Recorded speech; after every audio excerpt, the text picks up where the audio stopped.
Завгүй өдөр хоногуд үргэлжилж өнөөдрийн ажил маргаашийн төлөвлөгөө гэсээр цаг хугацаа харавсан сум шиг өнгөрсөөр нийгмийн нүргэн тасралтгүй мэдээллийн урсгалууд таны сонорт чухал сэдвүүдийн талаар жинхэнэ дуу хоолой хүргэх бодит подкастыг хүргэж байна. Би сэтгүүлч Мөнхуянга олон таалт үзэл бодлууд гүн гүнзгий утга сэдвүүдийн талаар ярилцъя. Чөлөөт яриа бодит мөлөө Real Podcast. Сайн бацгаана өрхөн үзэгчдээ та бүхэнд энэ өдрийн мэнд хүргэе. Real Podcast-ийн цоо шинэхэн дугаар эхлэхэд бэлэн боллоо. Энэ удаагийн дугаараа та бүхэндээ UNSW сургуулиас хүргэж байна. За та бүхэнд зочноо танилцуулъя. Australia Awards тэтгэлгээр University of New South Wales сэргээгт хэрчим хүчээр сурж байгаа сэргэлэн урьсан байгаа. За энэ өдрийн мэнд хүргэе. За сайн байна. Урьсанд баярлалаа. Тэгээд ер нь тэгэл одоо нөгөө энэ жил би ч одоо ирээд яг жил гар болцсон байна.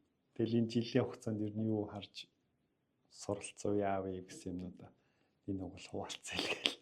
За баярлалаа. Урилга хүлээж авсанд баярлалаа. Тэгэхээр Australia Awards гэж ярихаас өмнө бас Монгол Австрал одоо хоёр улсын дипломат харилцаа бол 52 дахь жилдээ сүргэлж байна. Тэдгээрийн одоо маш том илрэл бол одоо 1999 90 оноос хойш ингээд үргэлжилсэн 650 гаруй оюутнуудыг бас тэтгэлгээр сурсан юм том хөтөлбөр байна л да. Маш том боломж залуучуудад өгж байгаа. Тэгэхээр Australia Awards-ийн тэтгэлгийн талаар бас хүмүүст илүү мэдээлэл өгье. За бодит байдал дээр бас Австралид суралцах нөхцөл байдал, орчин яг ямар байдлаар явдаг талаар бас ярилцахыг хүссэн юм аа. Тэгэхээр Awards-ийн тухай товчхон ярьж ярилцлага эхлүүлвэл. Тэгээ Australian Awards энэ ч одоо Австралийн засгийн газрын тэтгэлэг хөтөлбөр. Тэгээд манай улсын хувьд за яг манай улсын хувьд гэхээс яг миний тэнцсэн ээлжин дээр бол бид нэр ингээ аруулаад тэнцээ орж ирсэн. Тэгээ ингээ нөгөө Australian Group of 8 гэж сургуулиуд байгаа шүү дээ. Одоо олон улс одоо нөгөө сургалтын чанар бүх юмараа ерөөхдөө нэлээд ингээ дээгүүр ирэмблэгддэг сургуулиуд руу ингээ өөрсдийнхөө сонгосон хөтөлбөр тэгээ нөгөө ажиллаж исэн чиглэлийнхаа дагуу хөтөлбөрүүд ингээ сонгоод суралцж байгаа. Би болохоор яг сэргээгт хэрчимчний чиглэлээр энэ New South Wales их сургуульд 2 жилийн програм сонгож ингэж ирсэн байна. Энэ тэтгэлгийн хувьд маш олон давуу талтай. Жишээлбэл одоо нөгөө зөвхөн чиний нөгөө сургалтын төлбөр одоо юу гэдэг те энэ болгоны чинь шийдэхээс илүү тухайн нөгөө тэтгэлэг тэнцсэн хүмүүсийн гэр бүл наашаага мөн хамт ирэх энэ боломжийг хангаж өгч байгаа учраас нөгөө бид нар илүү нөгөө сурах зүйл рүү төвлөрөх тий гэр бүлтэйгээ байгаа учраас одоо ингээд Монголд амьдарч байгаад ажил төрлөө хийж байгаад ганцаараа ирээд гадаад сурах нэг өөр гэр бүлээр ирээд гэр бүлийн хүмүүс ажиллах эсвэл одоо юу гэдэг өөр ингээд сургалт хөтөлбөрүүдэд хамрагдаад ингээ явах чинь өөрсдөө ингээд шал хоёр өөр зүйл байдаг байхгүй. Тэгээ энэ бол хамгийн том давуу тал. Яг тухайн тэтгэлэг авж байгаа хүний хувьд болохоор зөвхөн мастрын програмдаа сураад энчэнэ ингээд оягдаад ах ийм зүйл бол байхгүй. Нэмэлт ийм хөтөлбөрүүдэд засгийн газрын тэтгэлэг хөтөлбөрөөс ингээд үе ингээд хөтөлбөрөө зарладаг байхгүй. Тэрэнд ингээд оролцсон бусад энэ Австралийн бусад хотод болж байгаа арга хэмжээ ч юм уу эсвэл бусад олон улсын оюутнуудтай нэгдэх ч юм уу те.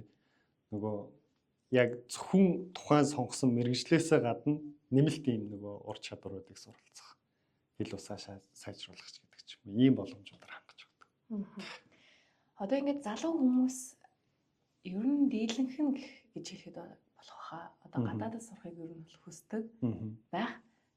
Тэр одоо хандлага улам одоо нэмэгдэж гин гэж би бол хараад байгаа. Гэхдээ бол залуучуудын хувьд хамгийн тулгамдтай асуудал бол санхүүгийн одоо асуудал те. Тэгэхээр яа харахгүй одоо ингээд 200 300 сая төгрөгийг төлөөд гээд гадаад орнд тухайн одоо хийж исэн ажил карьерээ тодорхой хэмжээнд зогсоод те гэп аваад тэгээд хүрээд ирнэ гэдэг ер нь ингээд санхүүгийн талаасаа ч тэр цаг хугацааны талаасаа ч тэр ингээд юм нилээд том зориг шаардж байгаа том одоо төсөл байгаа байхгүй те.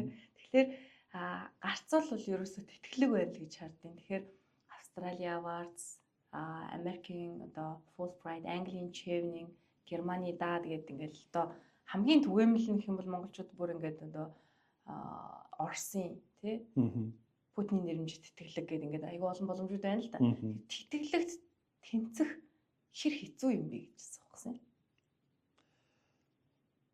Хэцүү юм бэ гэхээр яг хөө зөвхөн миний яг туршлагаас үзэхээр би чинь энэ тэтгэлэгт өөрөө 4 жил бэлдсэн.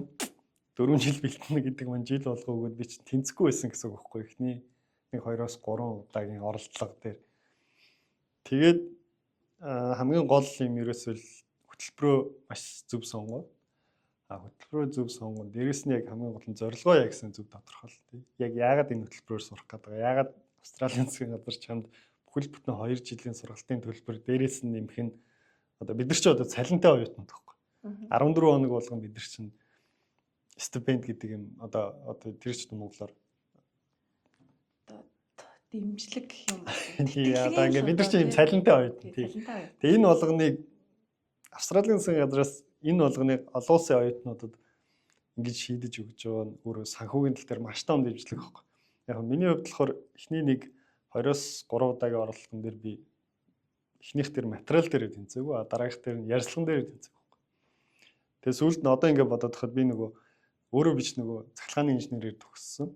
Яг цахилгааны инженерээр төгсөөд үргэлжлүүлээд яг эрчим хүчний системийн шуурга зохицуулалтын инженер, горим тооцооны инженер гэдэг ингээд ажиллаад байсан боловч энгийн нөгөө нэг өөр салбарын мэргэжлийн хүмүүст өөрийнхөө мэргэжлийг ойлгуулна гэдэг чинь бас нэг юм өөрийгөө илэрхийлэх нэг юм одоо мэргэжлийн одоо эрчим хүчний мэргэжлийн зөвлөдүүдийг өөр салбарынханд ойлгуулж энэ тэтгэлэг хөтөлбөрт сурсны ач холбогдол ийм байх юмаа гэдгийг л буруул тайлбарлаад байсан юм билээ л дээ.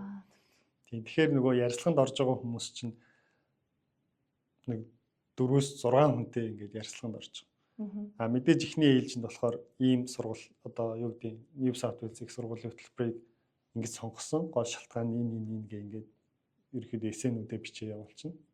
Тэгээ хэрвээ чи материал дээр нэзэж гарч ирж чадах юм бол ярилцлаганд ороод яг ямар зорилгоор сурах гэдэг юм, яагаад сурах гэдэг юм тий. Яагаад заавал Австралийн засгийн газар чамд санхүүгийн энэ дэмжлэг үзүүлэх ёстой гэдгийг чи өөрөө зорилгоо ойлгоцсон бол тэрийг айгүй хөнгөн л тайлбарлах юм бэл. Тэгж ингэж явсаар байгаа л ер нь бол тэнцсэн л дээ. Тэгэхээр тэтгэлэг тэнцэх хэр хэцүү вэ гэхээс гадна ер нь бол яг чи яагаад сурах гэдэг юм бэл. Тэгээ чи яг яагаад заавал энэ сургууль сурах гэдэг, яагаад заавал Австрали улс одоо сонгож сурах гэдэг. Өөр улс руу яагаад явж болохгүй. Эсвэл зүгээр ажиллаа хийгээд Монголдо байвал илүү амар юм биш үү гэдэг ч юм. Тиймэрхүү сонголтууд дээр чи ингээл өөртөө л ярилцах хэрэгтэй. Энэ сургууль сурснараа, Австралид сурснараа энэ нөгөө зөвхөн одоо боловсролын зэрэг ахиулах биш. Одоо танаа гэр бүлийн чинь гişүүд өөр улсад очиод амьдрах, ажиллах, одоо хөдөлмөр эрхлэх те хил усаа сайжруулах.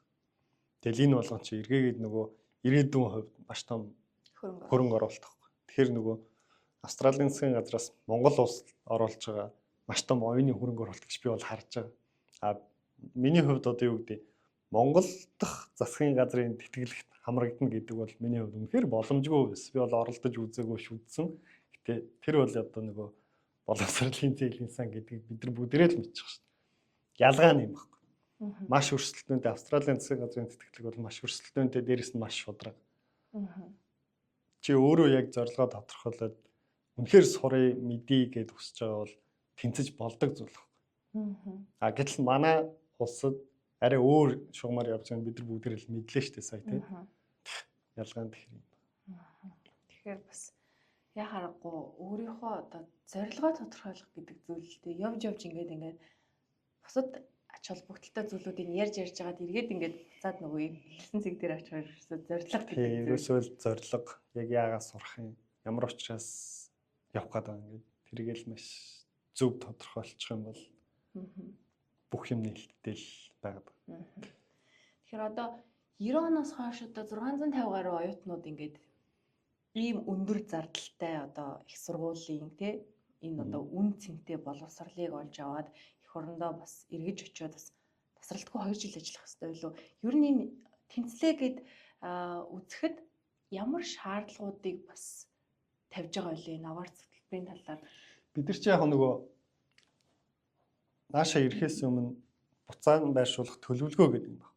Монголд очиод яг мэргэжлэр ямар ажил хийх юм тий. Яг юу одоо ямар асуудлыг шийдэхийг одоо зорж байгаа юм тий. Яг салбарынхаа аль чиглэл дээр тодорхой хэмжээгээр хувь нэмэр оруулахын тулд яг чамд ямар одоо мэдлэг чадвар хүрээлэл одоо юу гэдэг ур чадварууд татаад байгаа. Чи тэрийг энэ улсд ирж энэ хөтөлбөрт сурснараа яг яаж нөхөх юм гэдэг юм одоо ийм одоо үндсэн шалгуурууд дээр үндэслээд бид нар энэ төлөвлөгөө бичиж байгаа. Буцаж ирээд би ийм чиглэлээр ажиллахын яг энэ чиглэл дээр ингэж төлөвлөгөө ажиллахын тулд надад ийм мэдлэг одоо хангалтгүй байна гэдэг ч юм уу. Эсвэл Монголд ингээд сурах гэхээр манай одоо энэ боловсролын систем ч юм уу, хүний нөөц тал дээр ч юм уу арай бас яг бүрэн олж одоо ингээд авахд бас боломжгүй байна гэдэг ч юм. Тэр юмнуудаа маш зүйл харж ирэх хэрэгтэй. Тэгэхээр доотлол нь 2 жил ажиллах хэрэгтэй буцаж очиод. Тэгээ ер нь бол доотлол нь 2 жил гэлтгүй. Ер нь л чи улсынхаа одоо хөгжилд хувь нэмэр оруулах хэрэгтэй байхгүй. Өөрийнхөө эзэмссэн мэргэжил эрхэлж байгаа ажиллаараа дамжуулаад. Тэгэхээр ер нь төгсөөд буцаж очиод улсдаа ингээд салбартаа хувь нэмэр оруулаад гэсэн үндсэн шалгуур нь болд юм байна. Тэгэхээр одоо бүхэл зүйлдээ анхаарал хандуулж одоо нөгөө одоо бид нар чинь ингээд амжиргаагаа залгуулах одоо хоол хүнс одоо юу гэдгийг те ингээд санаа зовох амьдралын олон асуудлууд байгаа шүү дээ те. Тэнгүүд энэ өндөр өртөгтэй газар бас тэтгэлэг авсны гол одоо утга учир нь бол зөвхөн хичээлдээ төвлөрд онц сурах хэрэгтэй байх та хэд чинь те. Ер нь яг хоо зөвөр бид нар мэдээж хариуцлагатай суралцах хэрэгтэй тий. Яг тэгэхээр бид нар чинь бүхэл бүтэн Монгол улсын биш Австрали улсын засгийн газраас бидэрт зориулж байгаа санхүүг одоо бидэрт ингээд юм шингэж штэ. Тэгэхээр бид нар хариуцлагатай байх хэрэгтэй. Чанартай сурах хэрэгтэй. Яг онц муу гэхээс илүү маш чанартай сурах хэрэгтэй. Гол нь хөтөлбөрөө зөв сонгоод тэндээс бид нар юм олж авах хэрэгтэй. Мэдээж тухайн хөтөлбөрөөс юм олж чадчихлаа гэвэл чи амжилттай сурж ийна л гэсэн үг. Тэгэхээр тэр зэрэг олох одоо юу гэдэг мастрын зэрэг боловсролынхаа зэргийг ахиулах гэдэг бол миний хувьд чухал. Гэхдээ нөгөө би яг юу сурах вэ гэдэг юм чинь маш чухал. Тэгэхээр нөгөө миний яриад байгаа чи ямар хөтөлбөр яагаад сонгоод байгаа юм бэ гэдэг дээр ирчихэж байгаа. Тэгээд энэ сургуулийн хөтөлбөрийг би нөгөө одоо яг New South Wales их сургууль чинь яг инженерингийн чиглэлээр сэргээгт орчимчны чиглэлээр голчилж ингэж үйл ажиллагаа явуулдаг. Профессорууд нь судалгааны ажил хийдэг. Тэгээ лаборатори нь энэчнээ сургууль дээр байж идэг тий. Яг энэ чиглэлээр сурж байгаа оюутнуудаа бэлддэг ч юм уу. Ийм бүхэл бүтэн мэдээллийн ийм цогц ийм одоо бааз гэх юм. Тэгээ New South Wales их сургууль чи өөрөө яг Австралиас хадсан газартай ингэж байнгын хамтын ажиллагаатай байж гаргаж байгаа судалгаа юмнуудаа салбарлуугаа ингэж шингээж хэрэгжүүлэх энэ төсөл хөтөлбөрүүд дээр нэлээд идэвхтэй оролцдог юм 75 жилийн түүхтэй сургууль 1949 он гэдэг чинь. Бид нар яг энэ жил сургуулаараа факультетаараа агаа тэмдэглэж байна тий. Мэдээж энэ сургууль бусад одоо хууль, бизнес юу гэдэг эрүүл мэнд гэдэг бүхэл төрлийн сургуулиуд байдаг л та. Бараг 7-8 салбар сургуулиуд байна. Гэхдээ яг суур бол инженерингийн чиглэлээр анх үүсгэн байгуулагдсан юм сургууль байхгүй. Тийм учраас яг сэргээгт гэрчим хүчээр энэ сургуульд сурна л гэж л анхнаасаа зорьсон. Тэгэхээр одоо University of New South Wales шинэ өмнөд Wales-ийн их сургууль одоо яг ингээд задлаад ярихаар нэг ингээд нөгөө сонслонтой биш үү бид нар нөгөө сурч ажилтаа UNSW гэдэг ингээд дандаа ярьсаар байгаа. Тэгэхэд энэ сургууль чи одоо бүр дэлхийн топ сургуулиудын 19-т чигсэж байгаа ийм том сургууль шүү дээ. Бүр би боддог байхгүй энэ Австралийн засгийн газрын экспортын орлогын одоо төмөр хөдөр гэд те яг ингээд эхний дөрөвт нь боловсрал ороод ирж байгаа байхгүй. Тэнгүүд боловсрал гэхээр чи одоо гадаад оюутны сургалтын төлбөрөөр дамжуулаад энэ улсад хувь нэмрээ оруулж ийн гэсэн үг. Тэгээ урсгал сүрүүдний хэсэг явж байгаа хүмүүс нь одоо ингээд Австралийн засгийн газрын тэтгэлгээр ингээд сурж байгаа энэ хэдэн хүмүүс мундаг хүмүүс маань бас байгаа. Тэгэнгүүт энэ том сургуулийг ингээ харахаар би бүр ингээ корпорац группийн хэмжээнд ингээ хөгжсөн болов уу гэж хараад байдаг. Одоо University of Sydney те том сургуулиуд нь те тэгээд маш олон факультет те маш том юм одоо бааз, суур, одоо нөгөө судалгааны ажлууд тэгээд ер нь энэ салбарынхаа чухал зүйлүүд нь одоо ерөөсөө л одоо их сургуулаараа дамжаад ингээд те салбар руугаа ингээд байнгын уялдаатай эргэлдэж идэг. Тэгэд яагаад энэ сургуулийг сонгох болсон бэ? Тэгэд бас энэ мэрэгчлэрээ одоо UNSW-г сонгож ийнэ гэдэг чинь бас том учир шалтгаантай л байсан байх л гэж бодож байна. Тийм. Миний хувьд яг нөгөө сургуулийн ранг яг мэдээж дэлхийд 19-т ирэмблэгдэнэ гэдэг бол бас маш том амжилт шүү дээ. Гэхдээ миний хувьд бол зорилго бол нөгөө хамгийн сайнд нь орё, хамгийн сайн сургуульд нь сурах гэсэн тийм зорилго бол байгаагүй. Би яагаад тэгэхээр Монгол шинжлэх ухааны технологийн их сургууль цахилгааны инженерээр төгсөөд Монголд ажиллая гэдэг мэргэжлийнхаа карьерийг ахиулаад ингээл амьдрал үргэлжлэл болоо л гэсэн. Зүгээр яг ингээ ажиллаа хийж явах явцад одоо Монгол улсын эрчим хүчний салбар бид нар сая ингээл 100 жил гэл ингээл хэлсэн шүү дээ. Тэнгүүд яг сэргээгдэх эрчим хүч яг их чадлын их үүсгэрүүд манад 12 оноос хойш эрчимтэй холбогдоод ирж байна л да. Тэгэхээр бидэрд нөгөө гадны шин технологи манай системд нэвтрээд ороод ирэхээр тэрийг бид нар яг ямар байдлаар нутагшуулах уу ч юм уу те ямар техникийн стандартууд байдгийг ч юм. Энэ технологиг бид нар яагаад судлах хэвтэй? Хүний нөөцөөр нь бэлдэх хэвтэй юм уу гэдэг дээр хүрээд ирж. Тэгээд би ч одоо баг 10 жил салбартаа ажиллаж байгаа шүү дээ. Анх шуурхай одоо цахилгааны инженерээр төгсөөд дөнгөж МСС-д оронгуудаа буцаа гарцсан. Тэгээд диспетчерийн үндэсний төвдөл ер нь миний яг ажлын туршлага олж авах мэдлэг одоо туршлагаа оромтлуулах энэ бүх л процесс өрнөжлөг юм л да. Тэгээд шуурхай зохицуулалтын инженер, горим тооцооны инженер, эрчим хүчний нэгдсэн системийн одоо горим тооцоо одоо тооцдог одоо судалгаа одоо шинэ их үүсвэр холбогдвол бид нар яах юм? Өвлийг ачаал, зуны баг ачаал бид нар хэрэглэгчтэй ямар байдлаар хязгаарлалтгүйгээр хангах хэрэгтэй гэдэг бүх энэ тооцоо судалгаа хийдэг энэ албанд яг тооцооны хэсэг хариуцсан ахлах инженер хийж байгаа. Тэгж ер нь гадагшаага явъя гэд наашаага ирсэн. Тэгээ хамгийн гол шалтгаан нь болохоор зэрэгт эрчим хүч манад орж ирээд хахад бид нар ер нь хүний нөөцөө зэрэгцээд бэлтгэх хэрэгтэй юм. Яг миний хувьд л яа харахгүй туршлага ингээд дутаадсан. Шинэ их үүсвэрүүд орж ирэх болгонд нь бид нар ингээд асуудалтай болж байгаа шүү дээ. Тэнгүүд энэ чи яг ямар стандарттай байх хэвтэй тий. Яагаад Австрали улс одоо жишээлбэл энэ Австрали улс гэхэр чин сэргээгдэх эрчим хүч, ялангуяа нар салхины эрчим хүч.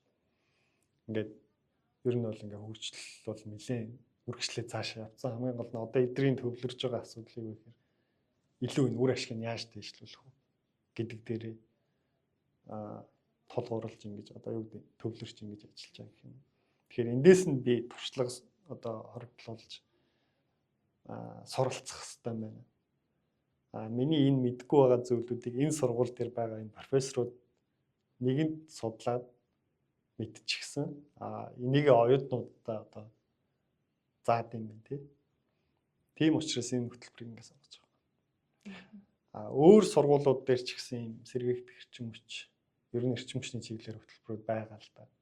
Гэхдээ яг миний яг одоо мэдхийг хүсэж байгаа нар салхины эрчим хүч батарей storage одоо цэник ураагуур тий яг ямар техникийн стандартуудыг яаж ер нь яг ашиглаж энэ Австрали гэдэг орн яг яаж ашиглаж ингэж чадаад байгаа ямар стандартуудыг ингээд дагаж мөрдлөг болгоод ажиллаад байгаа гэдэг юмыг энэ сургууль дээрээс би олж авах юм байна л гэж тэг сонгосон. Дараа нөгөө энэ болгоны дараа миний шийдвэр гарчиж байгаа ш. За би энэ хөтөлбөрөөр сурах хэрэгтэй. Ёстой ч явах энэ хөтөлбөрийг би ерэн сонгуул илүү ийм зүйлүүдийг одоо олж авах юм байна. Энэний дараа энэ сургуулийн нөгөө нэр хүнд гэдэг юм яригдж байгаа. Яг хөө дэлхийд бол 19 дээрэмлэгдэж байгаа юм байна. Яг тэгэхээр аргагүй шүү дээ энэ чинь бүхэл бүтэн улсынхаа томоохон эрчим хүчний салбар бол одоо улс орны хамгийн чухал салбар гэж би бол одоо нөгөө мэргэжлийн хүний хувьд бол тэгж үзэж байгаа тийм. Тэгэхээр энэ New South Wales-ийг сургууль чинь бүхэл бүтэн одоо энэ Австрали гэдэг улсын эрчим хүчний салбарт маш том хувь нэмэр оруулаад энийгээ үргэлжлүүлээд яваад өнөөдөр ингээд 75 жилийнхаа хувьд тэмдэглэж ийн гэд ярихаар чинь асар их юм судалгааны бүхэл бүтэн юм одоо мэдээллийн сан үүссэн байна. Тэгэл энэ сургуулийг сонгосон шалтгаан бол тэр. Тэгэхээр ер нь гадаадад ирээд суралцж байгаа хүмүүс ер нь заавал суралцаагүй гэсэн ч гэсэн тий одоо хэлийн одоо дээс халахад л одоо мэдрэгддэг наад захын мэдрэмжүүд байна шүү дээ тий ингээд хүний улсад атаархах өөрийнхөө их улс оронд одоо энийг аваад яачихсан нутагшуулчихсан ингэхийн сан гэсэн тийм одоо нэг юм эх оронч хүний нэг юм цаана нэг боддог зүйлүүд байдсан болов гэж хардаг байхгүй. Тэгэхээр одоо инженер хүний хувьд ялангуяа одоо дэлхийн нийтийн сэргээгдэх эрчим хүч ингээд байгаль дээлтэй sustainable чиглэл рүүгээ ингээд юм одоо бөөнөрөө те одоо гараараа судлаад ингээд алхаж яваа энэ цаг үед энэ хөтөлбөрөөр ингээд сонгож суралцж байгаа хүний хувьд за мөн энэ их том мэдээллийн баазтай сургуульд суралцж байгаа хүний хувьд залуу мэрэгчлэлтний хувьд одоо 100 жилийн түүхтэй байгаа одоо Монголын хотор салбар руу юу авч явъя юу очиж нутагшуулвал зүгээр байна гэж бодож байна. Яг би бол буцаж очиод салбартаа ажиллана. Гэхдээ илүү сэргээгдэхийн их усрууд руу чиглэсэн энэ чиглэлийн ажил руу орж ажиллая гэсэн төлөвлөгөө байгаа. Одоо бол нэг юм айхтар детальны юм бас ярихгүй л гэж бодож байна. Яг очиод ингээ ажиллаа хийгээд угаасаа явна. Зүгээр миний нэг анзаараад байгаа нь юу гэхээр манай монголчууд одоо сүүлийн үед Австрали руу аягүй хэрж байгаа. Маш одоо олон тоогоор гэх юм уу. Мэдгүй миний сонссноор Сиднейд 16,000 гэсэн. 16,000 Монгол залуучууд ингээ ирж байгаа. Гэтэл нөгөө бидэрт ингээд янз бүрийн сонголт байгаа. Яг миний хувьд сонголт юу байсан бэхээр би шууд гадагшаа явж одоо юу гэдэг цаг хугацаагаа хэмнэж байгаа юм шиг болоод 5-6 жилийн өмнө Австрали руу ирээд ажил хийгээд төлбөрөө олоод ажил хийхээ хажуугаар сураад тэгээ ингээд одоо юу гэдэг өдөр тутмынхаа амьдралыг ингээд болгохын тулд мөнгө хэрэгтэй болж байгаа тийм. Гэх мэтчлэн бүхнийг зэрэгцүүлээд ингэж яхахаа оронд Монголдо мэргэжлэрээ ажил туршлага хуримтлахын хажуугаар хилээ үзээд гэртээ байхдаа одоо ингээл одоо бүх юм судалж болж шүү дээ. Бүх сургуулиудын хөтөлбөрүүдийг ер нь Австралийн одоо Group of 8 гэдэг одоо сургуулиуд байгаа шүү дээ. Тэгэхээр энэ Австралийн засгийн газрын тэтгэлэг өөрөө яг ямар боломж олгож байна гэхээр хамгийн сайн гэсэн сургуулиудыг санал болгодог.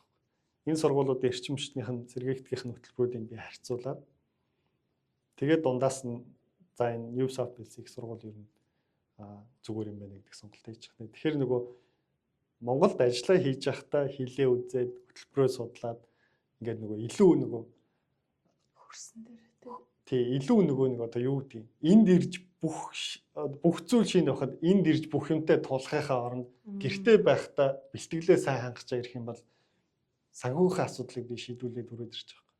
Тэгэхээр нөгөө шууд академик юм руугаа орно тий.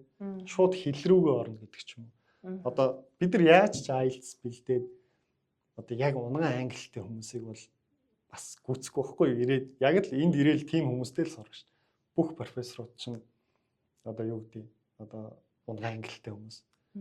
Тэгээ чи өөрөө үндсэл чи өөрөө монгол хүн бийж эзэмсэн мэргэжлийнхаа чиглэлийн юмнуудыг шууд мэргэжлийн англи дээр үзэхээр яг харахгүй хэлний юм асуудал гарах.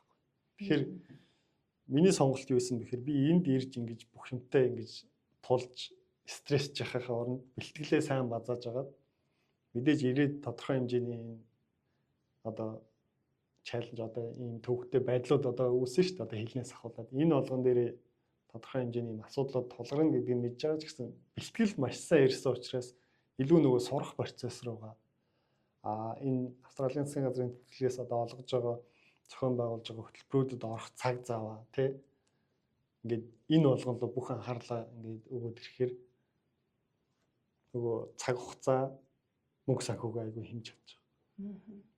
Тэгээ бас давхар нэг стресс гэж одоо нэг үнэлж болохгүй тийм бас нэг том юм байна шүү дээ.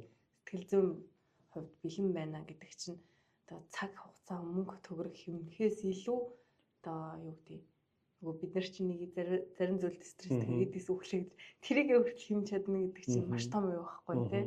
Тэрийг бас оюутнууд залуучууд бас аюу сайн ойлгоосоо гэж би бас хүсэж байна. Тийм тэгээ ер нь мэрэгчлэрээ бас ажиллаж байгаад ирвэл их зүгээр л юм билээ л дээ. Яагаад тэгэхээр энэ Австралийн сургалтын систем одоо жишээлбэл манай мэрэгжлийн чиглэлээр одоо миний яг сурж байгаа хөтөлбөрийн давуу тал юу гэхээр шууд юм практик одоо юм руу аплайд одоо ингэж үтсэн юмнууд одоо үзэж байгаа юмнууд чинь шууд практик руу аплайдах боломжтой ийм assessment одоо энэ одоо бие даалтууд чинь тийм юм руу чиглэдэг. Учиргүй ингээл онд үзэл одоо нөгөө бидний нөгөө их сургууль бакалаврт үздэг шиг тийхгүй. Эсвэл нэг хичээлийг үзэл хаагаал ингээл нэг юм авч байгаа ч юм шиг болоод шинэ юм руу ороод ингээ явахгүйгээр нэг хөтөлбөр үзэл одоо нэг курс сонгоод үзэж явах чинь за энэ компани энэ прожект дээр бүгдээр ажиллах хэрэгтэй гэдэг. Тэгэл тэн дээр чинь үнэлгээ авдаг. Тэгэхээр нөгөө нэг ажлын туршлагатай байхын давуу тал юу гэхээр үндсэн нөгөө нэг процессыг мэдээд шүү дээ. Одоо Монголын эрчим хүчний салбар, Австралийн эрчим хүчний салбар тусдаа гэсэн юм байхгүй шүү дээ. Цаад процесс нь бид нар ерөөсөө зорилго юу вэ гэхээр хэрэглэгчдийг бид нар яаж тасралтгүй найдвартай чанартай эрчим хүчээр хангах хэрэгтэй юм бэ гэдэг дээр л одоо ухаан авралт болж байгаа шүү дээ. Ер нь айлч болсон. Тэнгүүт чинь нөгөө ажил хийцэн туршлагатай салбарынхаа бүтэц үйл ажиллагаа юу гэдэг юм технологийнхаа одоо онцлог бүх юмыг ингээ мэдчихээр угаасаа процесс цаана ингэж явж байгаа. Тэгээ нөгөө ялгаануудыг хараад яваад хахаар цаг хугацаанд ч тэр одоо юм ингээд өөрт ингэж хүлээж авахд хүртэл айгу тийм хөнгөн байна.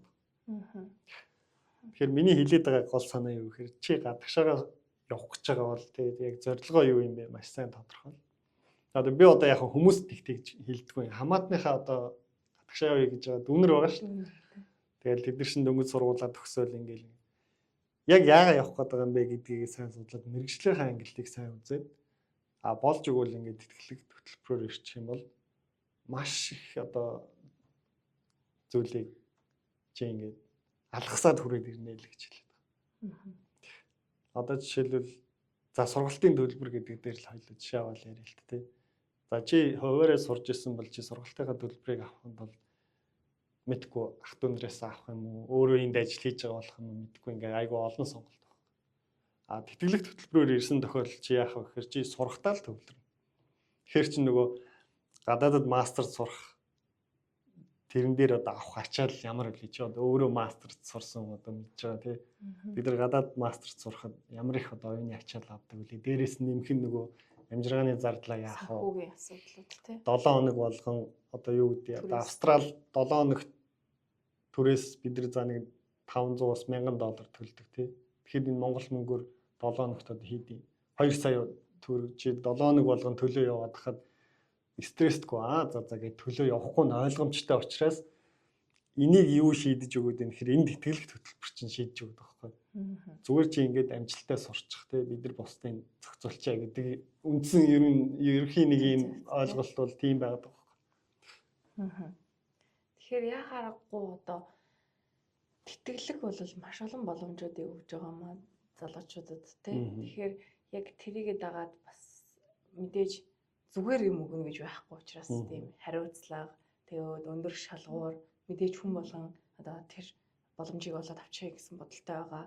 Тэр ч утгаараа тэр нэг юм өрсөлдөөн хүн бас байгаа хэл гэж бодож байна.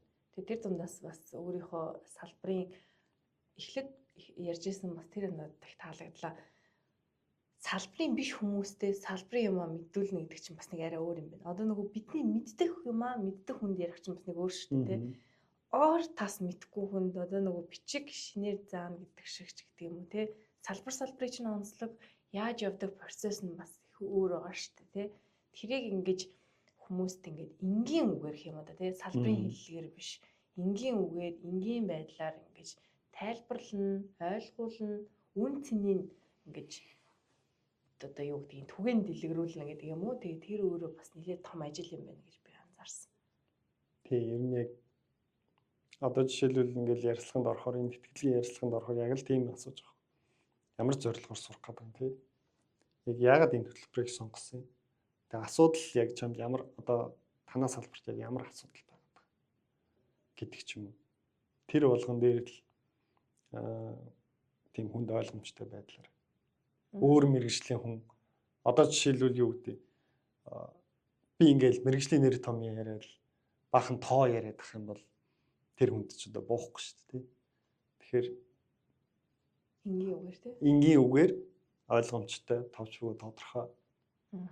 Одоо тэгж ярих л их чухал юм лээ. Одоо эрчим хүчгүйгээр одоо яг одооний ярилцлага шигсэн бас явахгүй шүү дээ. Тэгэхээр бас маш л том тулгуур салбар болоод байна л да. Тэгэнгүүт Мэдээж гадаадын улс орон ялангуяа Австрали бол асар хөгжөлтэй энэ салбарт анхаарал явуулсан байгаа. Тэгээ манай Монголын хувьд бол бас ингээд их л хэцүү зүйл дуулах юм байна шүү дээ. Дулааны станцуудын одоо нөхцөл байдал гэдэг юм уу? Эсвэл сумын төвийн одоо клубээ барих уу эсвэл эрчим хүчнийхээ асуудал руу анхаарах уу гэх тэгэнгүүт бас мэргэжлийн хүний амбиц бас байдаг баг. Тэгээд мэдээллүүдтэй одоо нөхцөл байдлыг ер нь бол заавал зургатаас мэдээлэл авахгүйгээр мэдчихэл байгаа шүү дээ. Тий, яг бид нар одоо нөгөө их усүрийн дутагдaltaй хэрэглэгчтэй үйл хангах боломжгүй байна. Тэгэл одоо угс үнэн л дээ. Тэгэхээр зүгээр миний харж байгаа үнцэг юу гэхээр бид нар ингээд юмыг хэтэрхий ингээ өргөн хүрээнд яриад байгаа. Илүү яг хувьдаа мэрэгжлийн ур чадрыг л дэвшлүүлэх хэрэгтэй юм тий. Одоо гэтэл одоо за монголчууд хүн амын төвшөнд тэгээд одоо жишээлбэл би ингээ гадны оюутнуудаас орж байгаа ажиглаж байгаа юм юу гэхээр тухайн улсаас ирж байгаа оюутнууд тухайн орныхын засгийн газраас улсаа одоо ингээд тухайн улсанд бодлогоороо бүр дэмжиж штэ. Эрчим хүчний салбарынхаа хүний нөөцийг бид нар чадваржуулах хэрэгтэй. Гээд 3-аар нь 5-аар нь ингээ явуулаад байгаа. Тэгээ тэр залуучууд энд ирээд яаж сураад байна гэхээр ажил дээрээ одоо ингээд тэр нөхдүүд чинь багаараа ажиллаад ингээд ажиллаа явуулаад дээрээс нь ажил мэргэжилтэйгээ уялдаа холбоотой судалгаа юмнуудаа ингээд хийгээд ингээд багаараа ажиллаж байгаа. Эрэх холбоотой тийм. Эрэх холбоотой тийм. Буцаад байгууллагатайгаа холбогдож байна. Яг тэгэхээр улсаас нь дэмжиж дээ шүү дээ. Бидний ялгаа юу байгаад байна гэхээр бид нар ч одоо 3.3 сая хүн амтай. Тэгж яах чинь нөгөө эрчим хүчний салбар хэдэн хүн ажиллаж байгаа бол одоо ямар сандаа сүүлийн үед бид нар сонсоод байгаа шүү. Эрчим хүчний салбар хүний нөөцгүй болоод байна. Гадагшаага энэ залуучууд ч гарч энэ тэнд очиж өвбөрийн ажил хийгээд байна гэдэг. Тэгэхээр чи нөгөө цалин мөнгө хангамж боловсрал гэдэг юм дээр бид нар одоо тэгэл хүний амьдрал юм чинь мэдээж хүн бол тэрэн дээр сонголтоо хийх нь бол тухайн хүний эрх байхгүй. Тэгэхээр манай улс энэ яг чухал салбарынхаа хүний нөөцийг яг ингээ бодиттой дэмжиж чаддаг бол бид нар бас нэг тийм хөгжлөөс хоцрол хэрэглэгчтэй хангаж чадахгүй тулаад ч юм уу тийм юм бол бас баймааргүй юм байгаа. Зүгээр би яг тийм л юм анзарч байгаа энэ гадны оюутнуудтай ингээ сурахад тэд нар чи ингээд ажил хийцээ ялгаагүй л бидэртэй ажиллах туршлагатай хүмүүс ирж байгаа. Гол нь маш тийм нарийн төлөвлөгөөтэй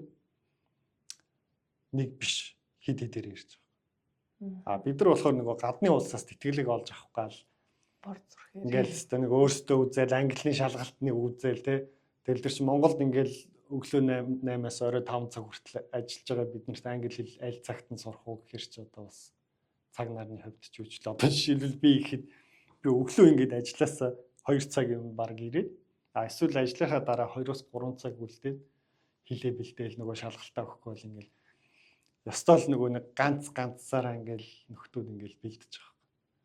Хаа очиж би нөгөө хамт ажилладаг байсан одоо маа залуучууд бүгдээрээ л яг л өөрсдөө хичээд ингэж зүтгэж байгаа л гадны улсуудад мастер доктор хийсэн ийм залуучууд байсан. Австралийн аварцаар ч гэсэн төгсөөд ингээд ирсэн манай ажлын хүмүүсээс байсан л та. Тэгэл тэдрээсээ тусламж аваад битсэн эсээгээ уншуулаад тэгэл ярилцлаганд яг яаж бэлтгэх үү гэл ингээл бид нар ингээд амар цаг хугацаа ингээл алдаал тойрол байгаа. Тэгээ энд ирээ ингээ харахаар нөхдүүд бол тэгдэм юм. 2-3 жил ажиллаулчаа за ийш очиж ингээ сураад ийм судлаад ир. Тэгээ ирэхээр нь ажлын байр нь ингээ бэлэн байж идэг. Гол нь тэр нөхдүүд чинь ингээ ямар ч ирэх боломжгүй явахгүй юм шүү дээ. Багаараа ажиллаад юмнуудаа судлаад буцаж ирээд яах нь салбарынхаа хүний нөөц төр дэмжлэг үзүүлж байгаа байхгүй. Тэгж ингэж улс орны чинь чухал салбар ингэж хүний нөөцийнхээ ур чадвар дээр суурилж хөгжөөд байгаа болохоос бид нар шиг нөгөө ийм ерөнхийд нэгэл яриад те тэгээд байхгүй юм шүү. Гэхдээ яг бид нар маань салбар руу хөгжиж байгаа тийм хөгжиж байгаа. Одоо ингээд дээр үед гэх юм уу одоо яамны томилолт аваад тэгэл илгээл бүртлөөд ингээд тэнд очисан гэл агиох уншдаг штэ бид нар. Тэгэнгүүт тэр үед илүү ингээд ийм анхаарч ирсэн юм болов уу гэж бодоод байхгүй. Одоо бол ерөнхийдөө ийм бодлогоор хүний нөөцийг бэлдэх тэр ажлууд хэр явж байгаа юм би бол сайн мэдэхгүй байна. Гэхдээ одоо ингээд Австралийн аварцсаар ирсэн өөр тэтгэлгийн хөтөлбөрөөр ирсэн хүмүүс ч гэсэн бас тодорхой хэмжээний амжилттай байж энэ сэтгэлэгт ингээд шалгарч гарч ирсэн байгаа байхгүй юу. Тэгтэл одоо эргээд очиход ажлын байр байх уугүй юу тэр маань байх эсэхийг бас мэдэхгүй гэж ярьж байгаа хүмүүс бас байгаад байгаа юм. Тэгэхээр ингээд нэг нийлүүлээд ингээд дүгнээд хэлэхээр одоо хүний нөөцийн бодлого гэдэг зүйл төрөөс нэг дэмжихгүй ерөнхийдөө нэг юм бор зүрхээрэл залуучуудынхаа юм нөгөө сэтгэлийн дуудлагаар яваад байна уу гэж бодоод байгаа. Ялангуяа одоо төрөөс дэмжихгүй байсан ч гэсэн одоо нэгээ дэмжих шиг гэдэг юм уу те. Одоо танаа салбарын дахиад нэг өөр газар сурчий гэсэн залуучууд чамаас мэрэгжил арга зүйн зөвлөгөө авахд чи бас мэддэг зүйлсүүдээ хилээд өгчих гэдэг юм уу те.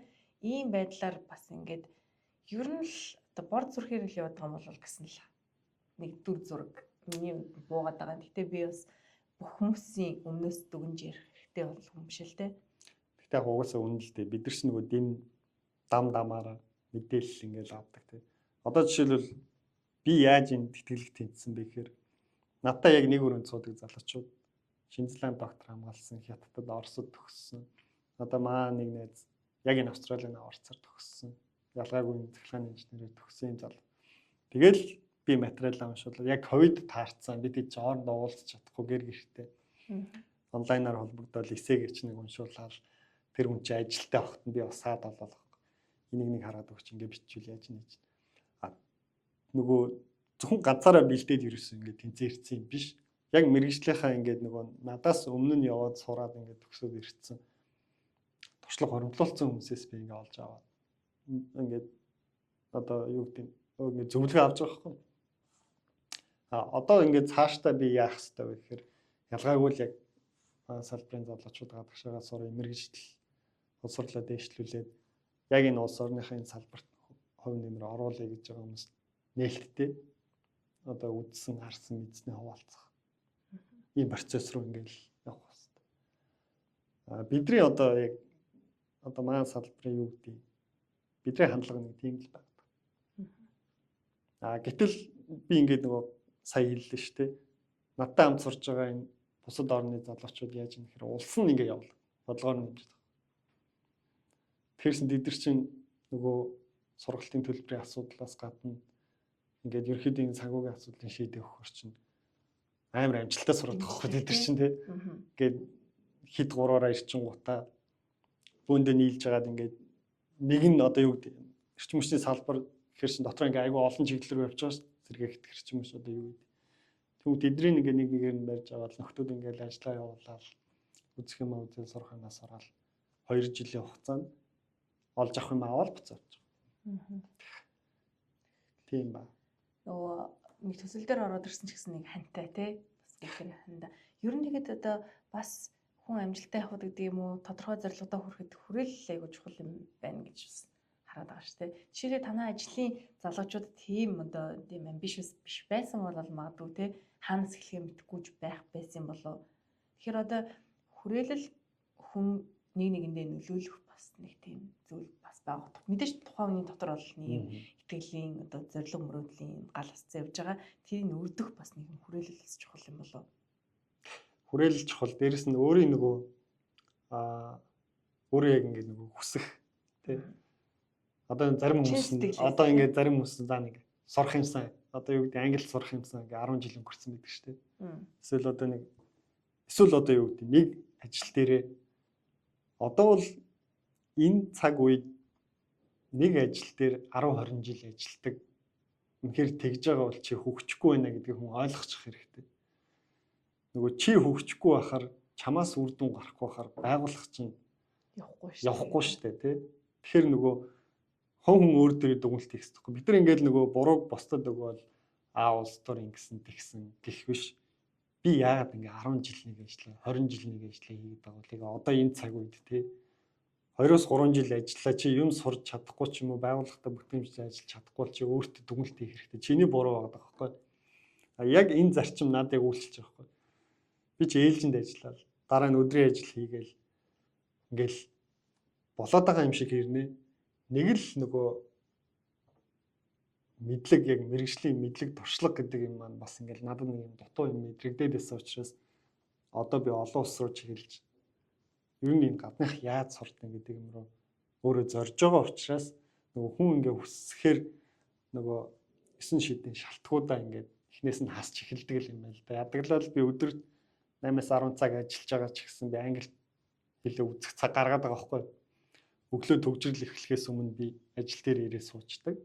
Юм үздэг. Зүгээр нэг юм жижиг алхам дээрээс чи мөрөөдлөө биелүүлнэ гэхээс англи хэл сурах юмсан ч юм уу. Гадагшаа сурах юмсан гэдэг ингээд байгаа л ивэл бах байрандаа л байгаад гэсэн л санаа юм байна. Өстой гоё л.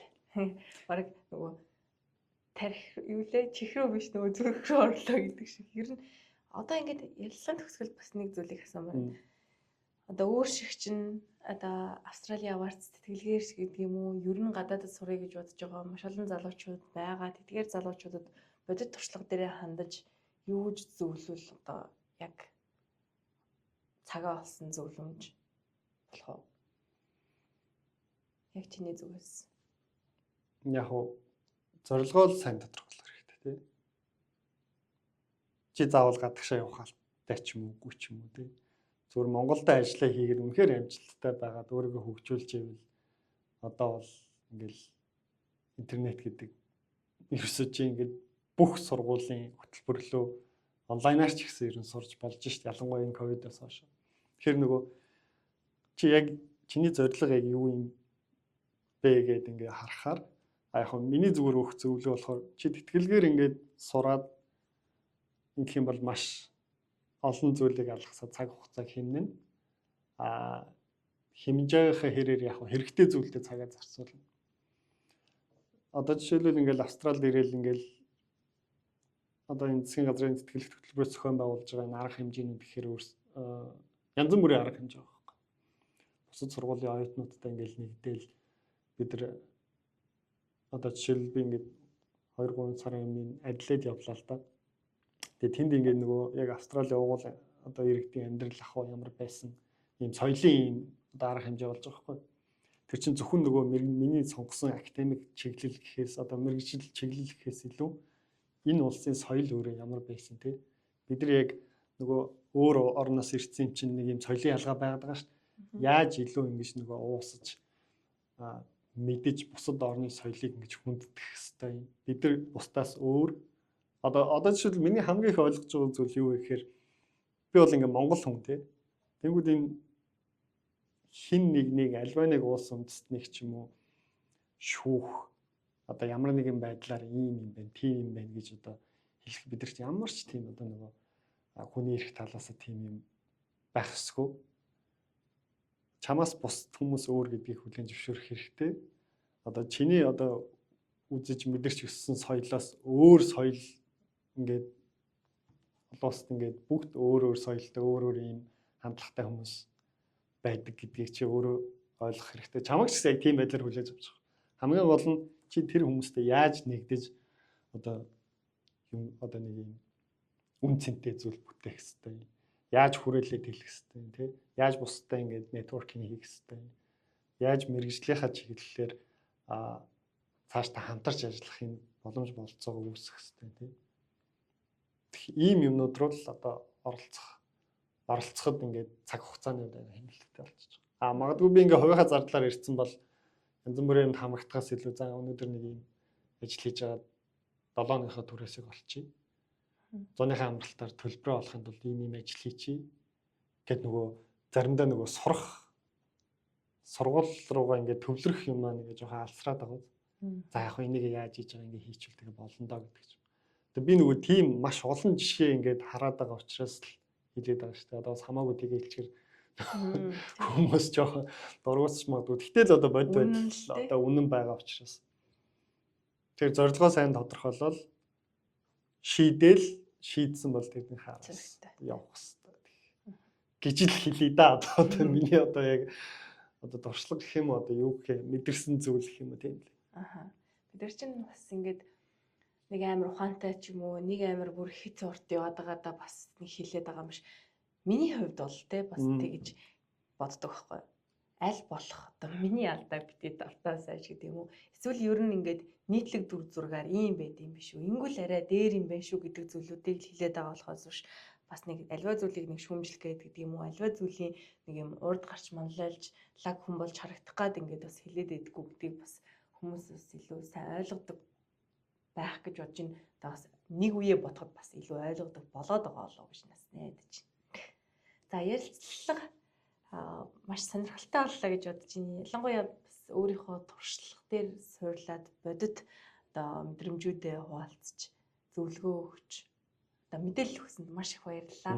Одоо ер нь бол энэ эрчим хүчний салбар тэр дундаа одоо сэргээгдэх эрчим хүчний энэ одоо тэг барьж явж байгаа энэ гарчиг одоо нэр томьёо одоо бас нэлээд амжилттай явах болов гэсэн ирээдүйн дур зургийг бас өөрөөс чинь харж ин хүлээж ин одоо үзэг сонсогчд бид нар тэгэхээр цаашдын ажил карьерт нь амжилт хүсье одоо хэрэгжүүлж байгаа одоо сургалтын үйл ажиллагаа болоод тэм төсөл хөтөлбөрүүд оролцож байгаа ажлууд амжилт хүсье.